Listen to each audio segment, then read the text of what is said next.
না আমি আশিক না, আমি ওকে আসলে আশিক বললে আমার মনে পড়ে যায় আশিক মানে দিদি, সরি দিদি দিদি দিদি এই দিদি দিদির নাম দিদি দিদি দিদি দিদি দেখা নাই আমাদের নিয়ে কিছু 13ই নভেম্বর থেকে তৌহিদ আফ্রিদির বিয়ের ছবিকে কেন্দ্র করে সামাজিক যোগাযোগ মাধ্যম তোলপাড়। ছবিতে বর সাজে দেখা যায় জনপ্রিয় কন্টেন্ট ক্রিয়েটর তৌহিদ আফ্রিদিকে, আর কনের বেশে ছিলেন টিকটক তারকা রাইসা। অনেকদিন ধরেই রাইসার সঙ্গে গাঁটছড়া বেঁধেছেন আফ্রিদি, তবে বিষয়টি নিয়ে বিভ্রান্তি দূর করতে অবশেষে মুখ খুলেছেন আফ্রিদি।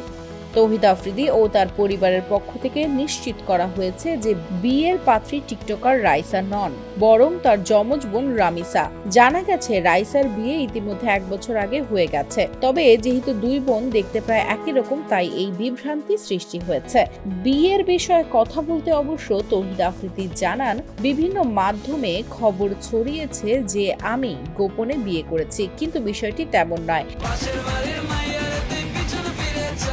বিয়েতে দুই পরিবারের সদস্য ও ঘনিষ্ঠজনেরা উপস্থিত ছিলেন। শুধুমাত্র কাবিন সম্পন্ন হয়েছে, মূল বিয়ের অনুষ্ঠান এখনো হয়নি বলে জানিয়েছেন তৌহিদ আফ্রিদি।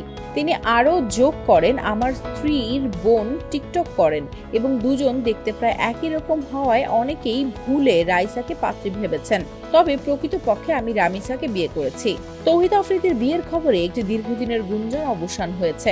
ঢাকায় সিনেমার জনপ্রিয় অভিনেত্রী দিঘি ও তৌহিদ আফ্রিদির প্রেম নিয়ে ছিল আলোচনা, তবে এই গুঞ্জনের জবাব দিতে দিঘি বলেন, তৌহিদ আমার ভালো বন্ধু, এর বাইরে কোনো সম্পর্কই আমাদের মধ্যে ছিল না। তৌহিদ আফ্রিদির সাথে আমি সবসময় আমার খুব ভালো বন্ধু ছিল, এখনো আমার ভালো বন্ধু। আসলে বিয়ের খবর প্রকাশে আসার পর এখন আমি অনেক স্বস্তি পেয়েছি। এই বিয়ের ঘটনাটি যেন সামাজিক যোগাযোগ মাধ্যমকে করেছে তোলপাড়, তেমনি তৌহিদ আফ্রিদির ব্যক্তিগত জীবন নিয়ে বিভ্রান্ত দূর হয়েছে এবং ভুল বোঝাবুঝি দূর হয়েছে।